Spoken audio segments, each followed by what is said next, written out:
Well, it's time for us to look ahead to another very big weekend for Luton Town in this debut Premier League season. They host Liverpool on Super Sunday, and we will preview that game, looking back at both of the teams' results last weekend and how those games panned out. We'll also look ahead to this one, do our full weekend Premier League predictions, and of course, we'll have a recap of what happened last weekend as well. I hope you're looking forward to all of that. Fingers crossed the storm outside the window doesn't cause too much havoc the rest of the week, and hopefully you can't hear too much of it in the background. But as always, I'm going to encourage you to get involved down in the comments. Give us your score predictions for this weekend, and if you beat or match my score, you'll get a shout out in the recap next time, where we preview Luton's trip to Old Trafford. But for now, we're going to look ahead to Luton Town versus Liverpool on Sunday afternoon, which means that first, we've got to have a look back to last weekend. We'll address Liverpool's win against Forest in a minute, but let's start with the game I was at, which was Aston Villa versus Luton. A game that was always going to be a very difficult task, and actually, I perfectly predicted the score. But in the end, Aston Villa did make it 12 wins in a row at home, a fantastic effort from a side that is almost certainly going to be in the top 7 this year, quite possibly might have a European final to worry about as well. And they look fantastic in fairness. Their box midfield is one of the hardest things tactically to deal with, particularly if you're setting up in a compact manner. And Luton did struggle with it for the first 15 minutes before gradually getting to grips. You could see the style of game plan that we set out with, probably most similar to the Fulham game, another side that like to keep possession and play with those inverted wingers. And that's probably the most similar comparison I can make. But obviously against far more superior opposition, with respect to Fulham, we got carved open a few more times. What we do really need to stress though is that Luton hung in the game, which you can't say for two recent teams that went to Aston Villa. Two bigger established Premier League sides playing European football this season. They went under and conceded 6 and 4 respectively in Brighton and West Ham. Luton didn't do that. They stayed in the game. They did keep a little attacking threat in wide areas, albeit the final product wasn't always brilliant. But there were still a number of encouraging signs to take from a game that probably ended with an inevitable outcome. Luton Town are obviously suffering defensively. Nobody mentions it because it's not fashionable, but 4 of our 7 players that can play centre-half are out injured. That includes both of the options with natural left-sided balance in Amari Bell and Dan Potts, who's been out for the whole year. It also includes Mads Anderson, who was getting settled after a slow start from the summer, and of course includes Reece Burke, who is no stranger to an injury and a muscle strain, but when he is fit, is generally one of our best defenders. So given all of that, and the fact that Villa have some of the most informed players in the league at the moment, I think keeping the score to 3 was actually a pretty good achievement. It did rely, of course, on 1 or 2 very good saves from Thomas Kaminski, who bar a couple of moments with his feet had a generally very good game. And Luton did manage to impose a little bit of a threat out wide at times, particularly in the second half with the wing-backs and the wide midfielders. Townsend looking a threat when he came on, and Elijah Adebayo again, maybe asking some question marks up front, because of the 2 strikers, even when they played together against Spurs, there's only one that's really looked a threat in recent weeks. We know what Carlton Morris can do. We know he's a reliable penalty taker as well, which may be a factor. And of course, he does hold the ball up and do the hard work too. Adebayo is starting to look a threat on the bench. And I'm really hoping we might go for a 2 up front this weekend, but we'll talk about why in a moment. All in all though, a very good day out of Villa Park, a good effort from this Luton team, and given it was depleted defensively, did very well to hang on in the game. And to be fair, while we wouldn't have deserved anything out of it, given the fact that from 3-0 down, we had that own goal moment, a couple of minutes after, we had a couple of chances to get in behind and a couple of corners too. If we'd been able to take one of those chances, we could have ironically created a grandstand finish in a game where we were thoroughly outplayed for 70 minutes. But really good to see that the lads didn't give in. We have seen it with some of the other sides this season, and there's a reason our goal difference is better than the other 2 that have been promoted, because we don't turn a 3 into a 5 or a 6 or an 8, which is a real big bonus for Luton and could yet be crucial given that bunch of 4 at the bottom of the table. What doesn't make it look so good is the fact that we've got Liverpool and Manchester United up next. Now, United aren't in great form, but I think we'll all agree that Liverpool are looking somewhat back to their best this year. 3 points off the top of the table, only lost 1 game, which I'm not going to address too much, but it was contentious. I think we can all admit that. And the biggest thing they've done this summer is recruiting their midfield, which has given them the energy and the high pressing intensity that they missed a little bit last season for the first time under Jurgen Klopp. What I'm interested in is how this is going to be balanced out tactically with Luton, because Obviously, our best player, both off the bench against Forest and probably in the whole game against Aston Villa, was Ross Barkley, the former Everton man. Now, he has started to look fit, he started to look fine in midfield, and with either Nakamba or Pelly doing the work alongside him, he has looked very strong. However, against Liverpool, we're going to be coming up against a narrow midfield three that has bundles of energy, bundles of quality, and can we afford to play with two against them?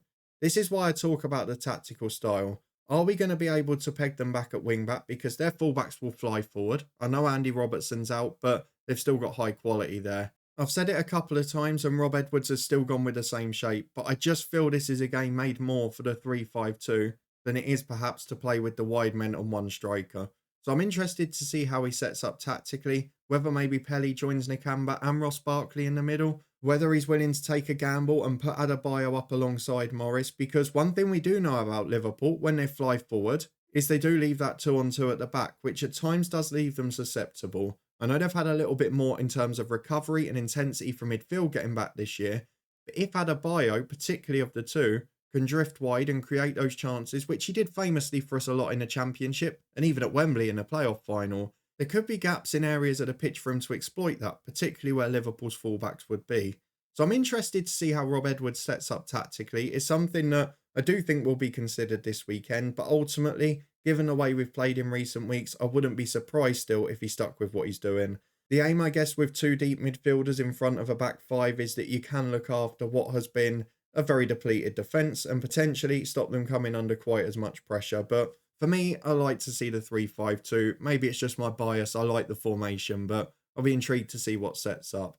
On the Liverpool side of things, they were brilliant against Forest, so I think we know what task we're up against. The likes of Salah, Diaz, Nunes, not just physicality in terms of pace, but in terms of strength, in terms of quality holding the ball up.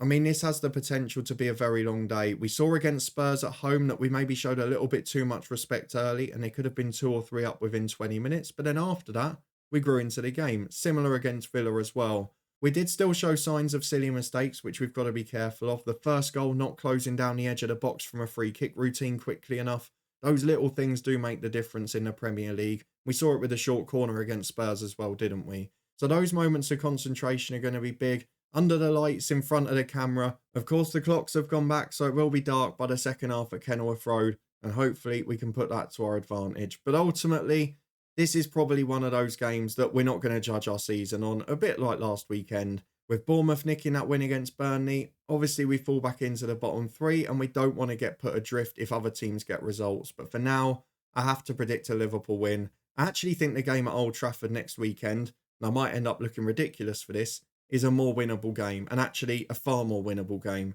So in this one, I wouldn't be surprised to see Liverpool win. Again, Luton, it probably will happen once this season, but we're not the side that are going to go under 3, 4, 5 times and lose 5, 6, 7-0. So I'm going to go for a comfortable Liverpool afternoon. If they get 2 or 3 up, they will rest people because they've got big European football to come in midweek in the Europa League. They're fighting on several fronts and they'll look after the squad. So I'm going to go for a comfortable but not spectacular win. And I don't think we're going to get the goal this time. Partly because I don't think he's going to go 3-5-2 as I want. I hope I'm very wrong with this prediction. I'm going to go for Liverpool to win by 3-0 at Kenilworth Road on Sunday. Please let me be wrong. With that out of the way though, let's move on to our full weekend Premier League predictions. As always, get involved in the comments and give me yours as well. But firstly, we've got to have a quick recap of last weekend. And actually, in terms of outcomes, I didn't do all that well. I only got 5 of the 10 games correct, but 2 of them, thankfully, were perfect scores, with Tottenham's 2-1 win at Palace, thanks to that late goal for the home side, and of course the Villa-Luton game, which is the one I'm supposed to call right after all. The other 3 results were Arsenal, the draw at Wolves, fortunate with the penalty decision, and Liverpool's win against Forest. But overall, I was beaten by one person in the comments, so a shout out to a new player this week, 2014B, 10 points for you. Bournemouth's win against Burnley and Liverpool's win against Forest, your 2 perfect scores among 10 points overall. I got 9 and was in second place for the week, but let's see if a few more of you can beat me this weekend. Let's have a quick look at what I've predicted then. I've gone for a bit of a bore fest in the first game of the weekend, with United to nick a 1-0 win away at Fulham, Brentford and West Ham to play out a 1-1 draw in a London derby, Palace to win 2-0 at Burnley, which I need to be right. Palace, they played a bit better last week, and hopefully against a Burnley side that is so poor defensively, they can keep them behind us in the table. Everton and Brighton, I can see cancelling each other out. A 2-2 draw I've gone for there. Maybe the more direct style against the pressing football. I can see mistakes in both defences. City are starting to find a bit of form again, and so is Erling Haaland. I've gone for them to increase their winning margin this week with a 4-0 against Bournemouth, which I desperately need to be right as a Luton fan. Sheffield United and Wolves, I've actually gone for the host to get a point in this one. Wolves have been brilliant against some of the top sides, but they have had a couple of off days. I think this is going to be a tighter game. Sheffield United, again, will have to bounce back and be more compact. I'm going to go for a 1-1 draw in this one. I just feel there's not going to be much in it. And Wolves can get frustrated because they haven't got the biggest goal threat in the world. And Hwang only seems to score in every home game now. Newcastle-Arsenal is one of the standout games of the week. I think it's going to be really tight. Newcastle are formidable at home in the league. Arsenal have been in brilliant form, are unbeaten this season. There's part of me that thinks that's going to end at the weekend. I think it's going to be tight and I wanted to go for a draw again. But I've pushed myself off the fence and gone for a 1-0 Newcastle win. I've gone for Forest to surprise Villa. Probably the most shocking result I've gone for this weekend.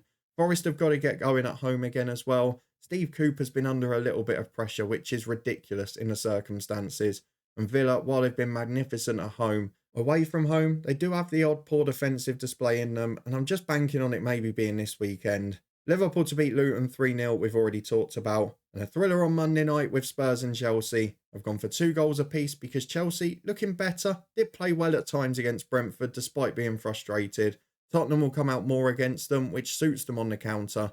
And Spurs look great at home under Ange. So, not going to get the 3 points this time. I'm finishing with a thrilling 2-2 draw.